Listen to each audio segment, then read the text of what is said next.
안녕하세요. 책 읽어드리는 집사 백종환입니다. 오늘은 미랄복지재단이 주최한 제8회 스토리텔링 공모전에서 입상한 작품을 골라봤습니다. 미랄복지재단이 주최하는 스토리텔링 공모전은 지난 2015년부터 매년 주최하고 있는 공모전인데요. 2022년 공모전에서 전체 대상을 수상한 작품 청년은 오늘도 첼로를 연주합니다. 백종환의 목소리로 들어봅니다. 공무원 시험을 준비할 때 시험 성적에 대한 스트레스가 컸습니다. 시험에서 장애인에게 정당한 편의 제공을 하지만 시각장애인과 청각장애인에게 편의 제공을 할 뿐 시청각장애인에게 맞는 편의 제공이 주어지지 않았기 때문입니다.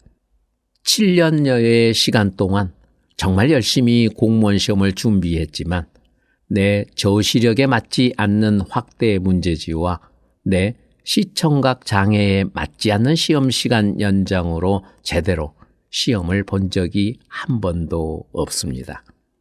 공무원이 아니면 시청각 장애를 가진 사람에게 맞는 직업은 거의 없을 거라고 당시엔 생각했습니다. 시청각 장애로 인해 정보 접근이 부족했으니까 그래서 언제까지나 공무원 시험을 준비해야 되는지 기약할 수 없었던 내게 유일한 취미 생활은 영화를 보는 것이었습니다. 그날도 공부의 압박에서 벗어나 마음을 달래고자 영화 한 편을 다운로드 받아 보게 되었습니다. 우연히 발견해서 보게 된 영화 굿바이. 영화 속 남자 주인공이 오케스트라 첼리스트였다가 실업자가 된 뒤 새로 선택하게 된 납관사로 일하게 되면서 겪는 이야기를 담고 있습니다. 처음에는 시체 만지는 일도 무서워했지만 사장님이 정성스러운 손길로 고인을 배웅하는 모습을 보면서 점차 마음을 열고 열심히 일하게 됩니다. 하지만 그의 아내와 고향 친구는 왜 하필이면 그런 일을 하냐며 그의 곁을 떠납니다. 그는 그래도 계속 납관서로 일하지만 삶과 죽음과 관련된 직업 특성상 다양한 사람들의 사연을 겪으며 마음이 괴로울 때가 있는데 그럴 때마다 첼로를 연주했습니다. 난남자 주인공이 첼로를 연주하는 장면을 자주 정지시켰습니다.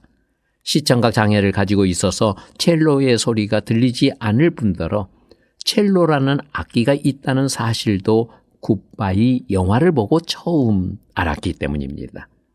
내가 영화를 자주 정지시켰던 건 첼로를 연주할 때 남자 주인공의 얼굴 표정 때문이었습니다. 삶과 죽음이라는 경계에서 마음이 괴로울 때 첼로 연주로 힐링하는 모습을 보면서 나는 생각했습니다. 나도 첼로를 배우고 싶다고.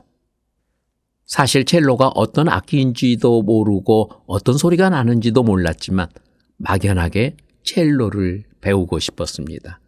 기약 없는 공무원 시험을 준비하는 날들 속에서 조금이라도 삶의 활력소를 찾고 싶었던 것입니다. 그래서 활동지원사에게 내가 거주하는 지역에서 첼로 레슨을 하는 선생님을 찾아달라고 했습니다. 총 5명의 선생님 리스트를 받고 차례대로 문자를 보냈습니다.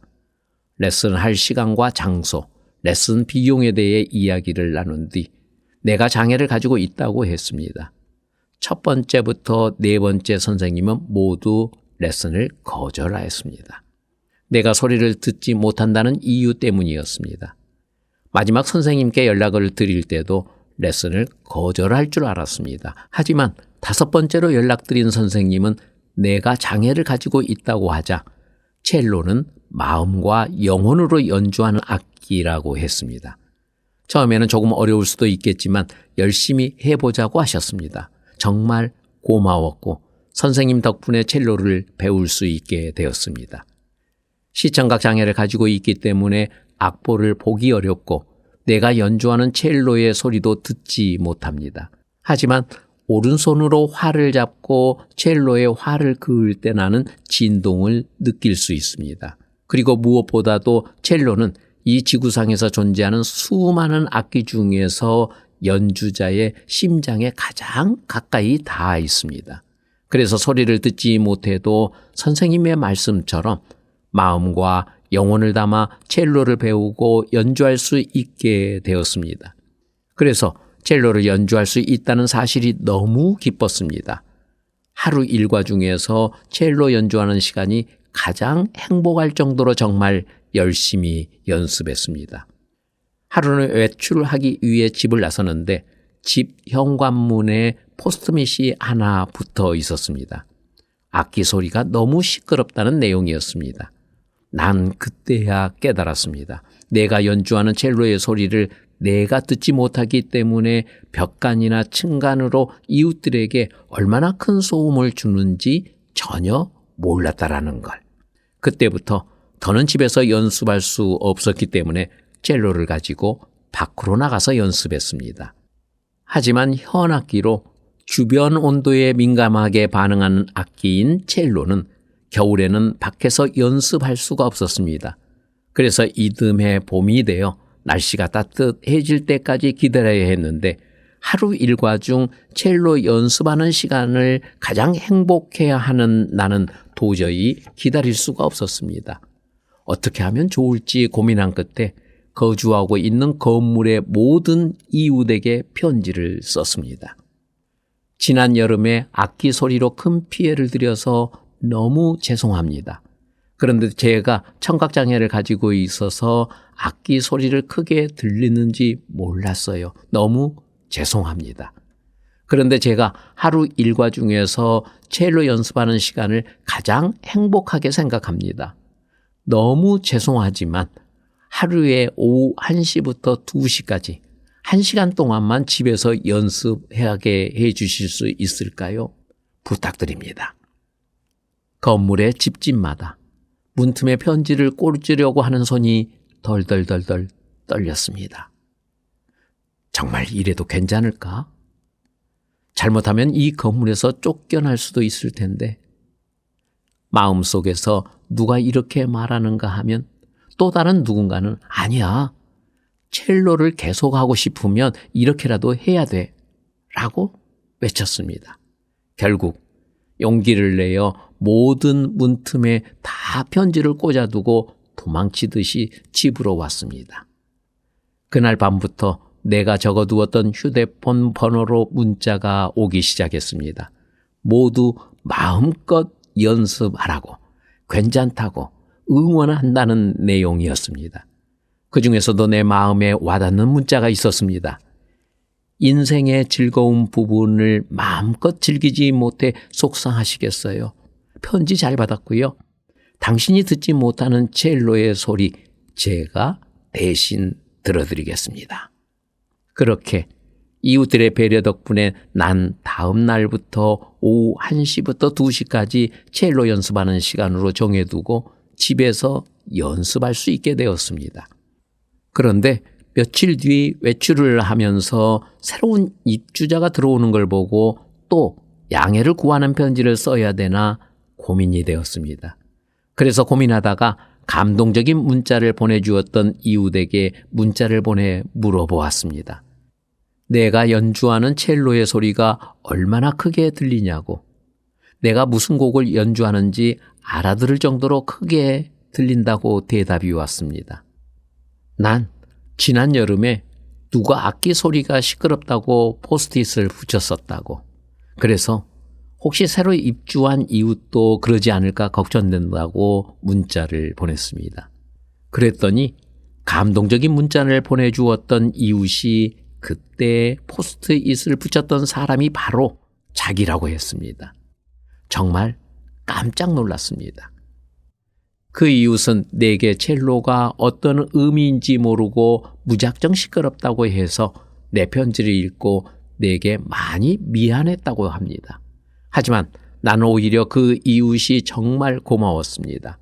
그 이웃이 포스트잇을 붙이지 않았더라면 지금까지도 밤낮 가리지 않고 집에서 첼로를 연습했을지도 모르고 잘못하면 더 큰 문제가 되었을지도 모르기 때문입니다.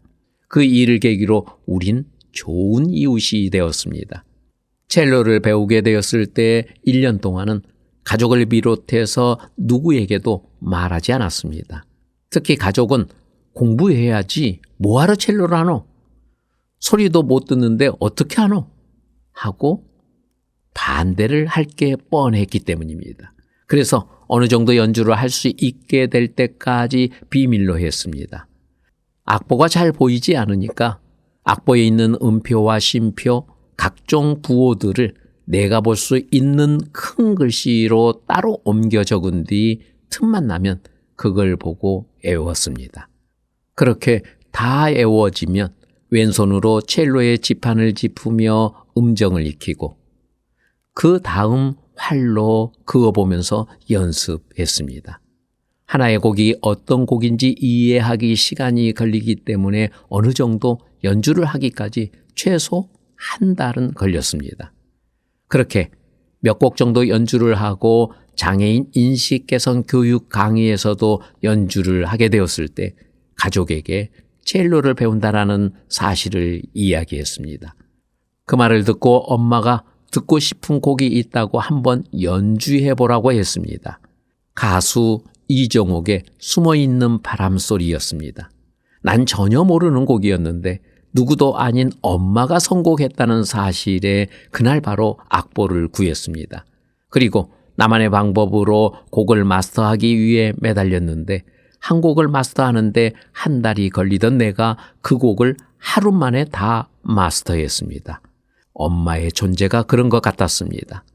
부모님은 내가 시신경 위축으로 인해 시청각 장애를 가지고 되었어도 초등학교부터 고등학교까지 모두 일반 학교로 보내셨습니다.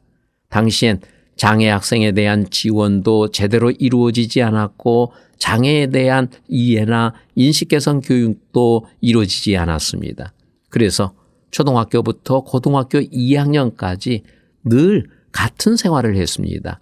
맨 앞자리에 앉아도 칠판의 글씨가 안 보이고 선생님 말씀도 듣지 못해서 혼자서 책을 보며 공부했습니다. 선생님이 장애 학생을 그저 무조건 배려해야 하는 대상으로만 생각해서 난 친구가 거의 없었습니다. 장애라는 이유로 무조건 배려하고 특별한 혜택을 받으니 학생들이 제대로 이해하지 못했습니다. 특히 중고등학교 시절이 더욱 그랬습니다. 하지만 고등학교 3학년 담임 선생님은 그렇지 않았습니다. 내가 가진 장애를 바라보지 않고 학급의 한 구성원으로 동등하게 대우했습니다. 수업 시간에 손들어라고 말씀하시면 모두 두 손을 들어야 했는데 가장 마지막에 손을 드는 학생은 앞에 나가서 등짝을 한 대 맞아야 했습니다. 난 선생님의 손들어라는 목소리를 듣지 못해서 당연히 내가 걸렸는데 선생님은 내 등짝을 때리셨습니다. 그 다음 수업 시간에도 손들어에서 늘 내가 걸렸습니다. 나도 이게 당연하다고 생각했고 한 번도 억울하게 생각하지 않았습니다. 그날도 손들어를 했는데 내가 걸려서 앞으로 나갔습니다. 그런데 다른 학생이 나와서 나 대신 등짝을 맞겠다고 했습니다. 난 쉬는 시간에 그 학생에게 가서 고맙다고 했고 우린 친구가 되었습니다. 그 뒤로 손들어를 할 때마다 나 대신 등짝을 맞겠다는 학생이 계속 생겼고 덕분에 나도 친구가 늘어났습니다. 또 하루는 선생님이 칠판에 아주 커다란 글씨로 손들 이응라고 적었습니다. 칠판의 글씨가 안 보이는 나조차도 뭐라고 적는지 알아볼 수 있을 정도로 칠판에 가득 차도록 크게 적으셨습니다. 거기까지 적어둔 뒤 수업을 진행하시다가 어느 순간 뒤돌아 칠판에 어를 그어 손들어를 완성하셨습니다. 계속 칠판을 보고 있었던 나는 얼른 두 손을 번쩍 들었고 3학년이 된 뒤 처음으로 내가 아닌 다른 학생이 등짝을 맞게 되었습니다. 그 학생이 앞으로 나갔을 때 나도 얼른 앞으로 나가서 내가 그 학생 대신 등짝을 맞겠다고 했습니다. 고등학교 3학년 담임선생님은 내 인생의 스승님이었습니다. 장애를 가지고 있다는 이유로 특별하게 여기지 않고 있는 그대로 받아들이고 동등하게 대우하셨습니다. 오늘날 대한민국에서 필요로 하는 통합교육을 직접 실천하신 덕분에 오늘의 내가 있다고 해도 과언이 아닙니다. 그런 선생님이 내가 첼로를 배우고 있다고 했을 때 선곡하신 곡이 있습니다. 올해 10월 드디어 스승님 앞에서 연주를 하게 됩니다. 그날만 기다리며 청년은 오늘도 첼로를 연주합니다.